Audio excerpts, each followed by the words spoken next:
Baik, Assalamualaikum warahmatullahi wabarakatuh. Hari ini kita akan belajar untuk memahami sistem tata udara komersial. Nah, pertama kita akan belajar pengenalan tipe unit tata udara. Yang pertama, berdasarkan media pendinginan yang dilalui udara. Jadi dibagi menjadi dua. Seperti yang pernah disampaikan, yang pertama ada direct expansion, yaitu udara didinginkan dengan media pendingin refrigeran secara langsung. Yang kedua, indirect expansion, yaitu udara didinginkan dengan fluida lain. Biasanya pendinginnya berupa air atau glikol.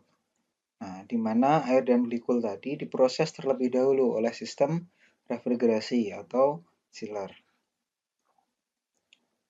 Nah, tipe tata udara juga bisa dibagi berdasarkan konfigurasi atau konstruksi unitnya.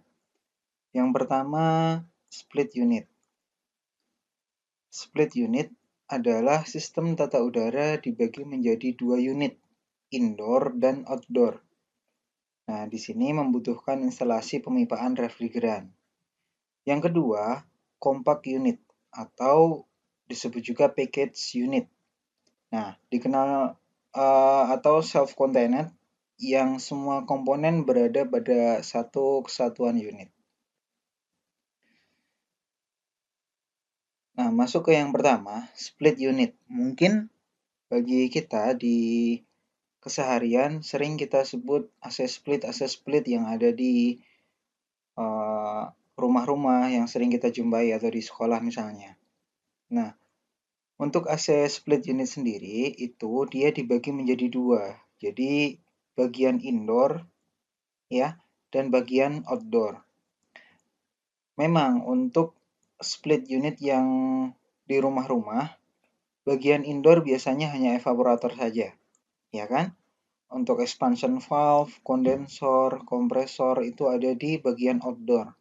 Akan tetapi, untuk split unit yang kita bicarakan di unit komersial atau yang besar, itu biasanya yang disebut dengan indoor unit, itu termasuk expansion valve dan evaporator.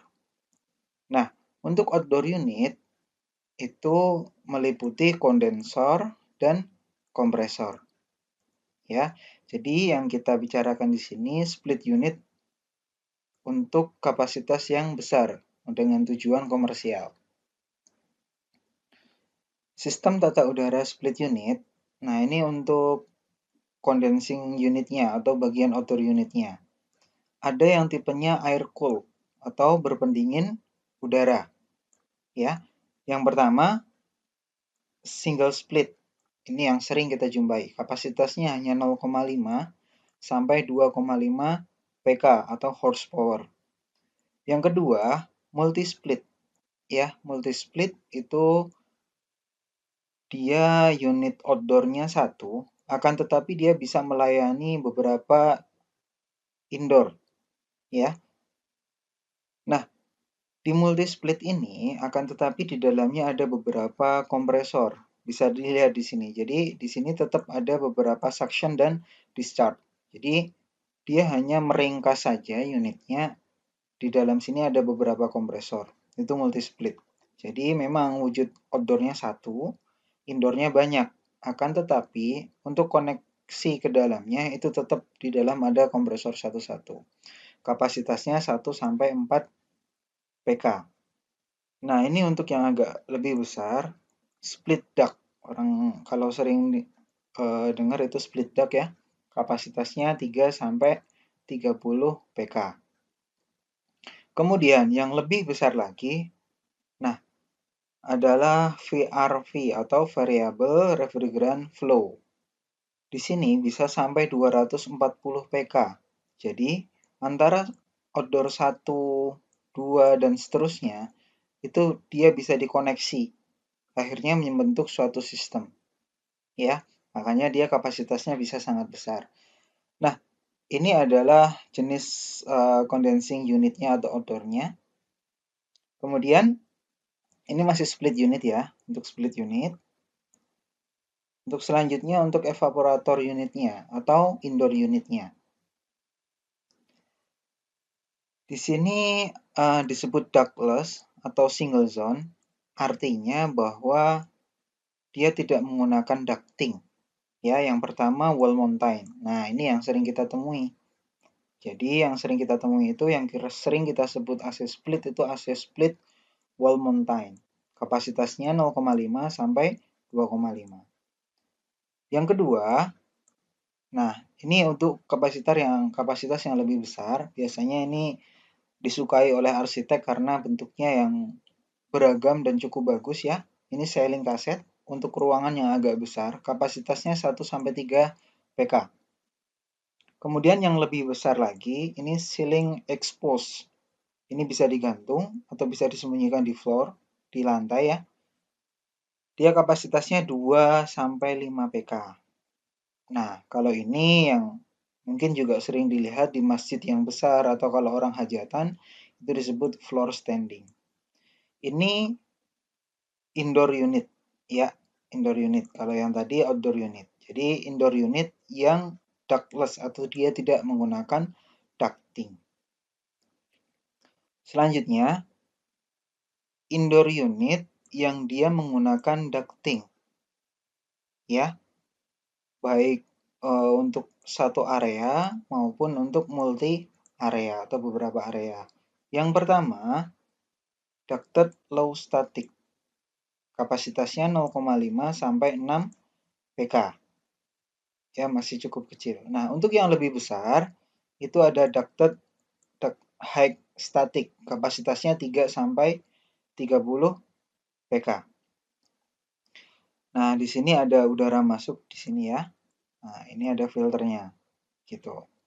Kemudian floor mountain high static. Kalau ini digantungkan, posisinya ada di atas bisa digantung. Ini juga. Kalau ini ditaruh floor ya. Kapasitasnya 5 sampai 30 PK.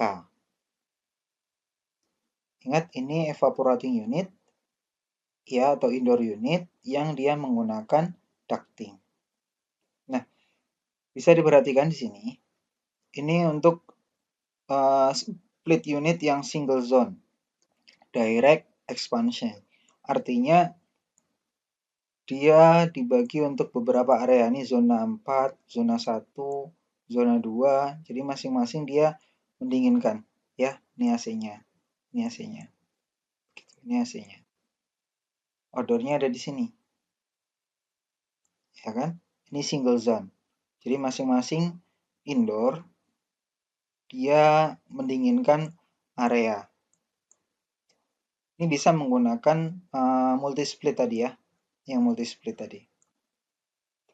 Dan dia direct expansion, artinya pipa-pipa di sini isinya refrigeran. Refrigeran yang langsung memindahkan panas dari ruangan. Dia tidak menggunakan pendingin air maupun udara. Selanjutnya, ducted split unit. Dia yang menggunakan ducting, ini seperti ini. Nah, ini unit yang tadi, yang ada di slide tadi. Ya, yang high static tadi. Dia yang menghubungkan ke ductingnya. Ini yang bisa digunakan untuk AC split ya, split duct misalnya. Ya, bisa multi zone, jadi dia hanya satu evaporatingnya atau indoor unitnya satu, kemudian dia akan didistribusikan ke ruangan-ruangan. Nah, seperti ini. Ya. Jadi dia multi zone. Tapi ini tetap direct expansion. Artinya yang disalurkan di sini adalah refrigeran. Jadi refrigeran yang akan melakukan pemindahan panas secara langsung. Nah, ini outdoor unitnya. Misalnya yang split duct tadi ya. Nah, ini untuk yang lebih besar, ini VRV ya. Dia bisa multi indoor, artinya indoornya bisa bentuknya macam-macam ya. Bisa dikasih wall mountain bisa. Ya, dikasih yang tipe kaset bisa. Ya kan, ini yang tadi low static tadi bisa. Tuh. Nah, dan kontrolnya juga bisa diatur. untuk 7 hari ke depan on off dengan suhu sekian, jam berapa itu juga bisa. Itu VRV. Kalau unit Daikin VRV, kalau yang umum ya VRF. Ya, variable refrigerant flow. Ini outdoor unitnya. Outdoor unit di sini nih dia bisa diinterkoneksi menjadi beberapa outdoor. Nah, ini untuk unit split yang ukuran besar ya. Dia bisa untuk multi zone juga seperti ini. Nah, jadi tergantung kebutuhan. Di sini dipasang yang wall mountain, di sini misalnya agak besar ruangannya, dipasang yang kaset, ya kan? Di sini agak panjang, itu misalnya pakai yang ceiling unit gitu. Nah, ini untuk sistem tata udara split unit. Nah, aplikasinya bagaimana? Jadi untuk split unit ini itu untuk gedung ukuran kecil dan menengah, kurang dari 2000 meter. Biasanya rule of thumb-nya atau aturannya itu per PK atau horsepower itu 14 sampai 18 meter persegi. Jadi kalau kita punya ruangan 5 kali 3 misalnya, berarti kan 15 ya. 15. 15 meter persegi berarti dia ya di kisaran masih untuk 1 PK-nya seperti itu. Kemudian gedung bertingkat hanya sampai 5 lantai. Ya, karena apa? Karena misalnya kalau per lantai itu tingginya 4 meter, kalau 5 lantai kan berarti sudah 4 kali 5, 20 meter. Nah, kemampuan dari outdoor untuk menaikkan sirkulasi refrigeran itu kan terbatas. Nah, kalau sudah lebih dari 5 lantai, itu biasanya olinya sudah nggak balik. Jadi nanti akan sirkulasinya akan sering terganggu. Makanya untuk AC split unit penggunaannya ya disarankan hanya sampai 5 lantai. Kemudian mempunyai space untuk outdoor unit. Jadi outdoor unitnya juga diperhatikan mau ditaruh di mana. Biasanya digunakan di supermarket, ruko, apartemen, hotel budget atau hotel yang kecil bintang 3 ya, yang tidak memperhatikan estetika. Misalnya bukan hotel yang bintang 5 yang besar yang dia memperhatikan arsitek yang bagus gitu. Karena kalau biasanya kalau AC split kan itu nongol kelihatan. Jadi ya mau tidak mau kalau yang hotel besar biasanya itu akan memilih yang bisa di custom gitu. Kemudian rumah sakit umum. Nah, kelebihannya apa? Sistem tata udara split unit. Satu, pemasangan simple, instalasinya sederhana ya. Kemudian kapasitasnya variatif, artinya banyak kapasitas, kita mau yang kecil besar. Kemudian investasi awalnya murah, kontrol unitnya juga mudah, biasanya tinggal di remote gitu, nggak begitu rumit. Kemudian untuk proyek itu pengadaannya lebih cepat, karena apa, biasanya unitnya tersedia. Nah, kekurangannya apa? Kekurangannya keterbatasan dengan jarak instalasi indoor dan outdoor, biasanya maksimal 20-30 meter. Jadi jarak antara indoor dan outdoor itu ada maksimalnya. Per pabrikan beda-beda. Kemudian terjadi potensi kebocoran refrigeran. Ingat yang di dalam pipa itu refrigeran kalau AC split unit. Berarti kalau semakin panjang ya resiko kebocoran juga makin tinggi. Kemudian butuh space outdoor, ya pasti kita harus memikirkan outdoornya ditaruh di mana, ya kan? Nanti kalau ditaruh di tempat yang tidak di setting dari awal bisa jadi akan mengganggu estetika atau jadi tampilan bangunannya kurang bagus. Penyesuaian dengan bentuk dan tampilan bangunan ini juga terkait dengan estetika tadi atau bagus apa tidaknya bangunan. Kemudian asupan udara segar minim. Nah, ini karena apa? Karena murni yang digunakan adalah refrigeran. Jadi dia tidak ada pencampuran dari udara luar. Nanti akan berbeda misalnya kita menggunakan sistem tata udara yang chiller gitu. Nah, kemudian jumlah perawatan unit lebih banyak. Gitu. Karena apa ya? Memang karena kecil-kecil dan banyak. Nah, untuk selanjutnya nanti akan dibahas compact unit, tapi untuk video saat ini kita hanya bahas sampai sistem udara split unit.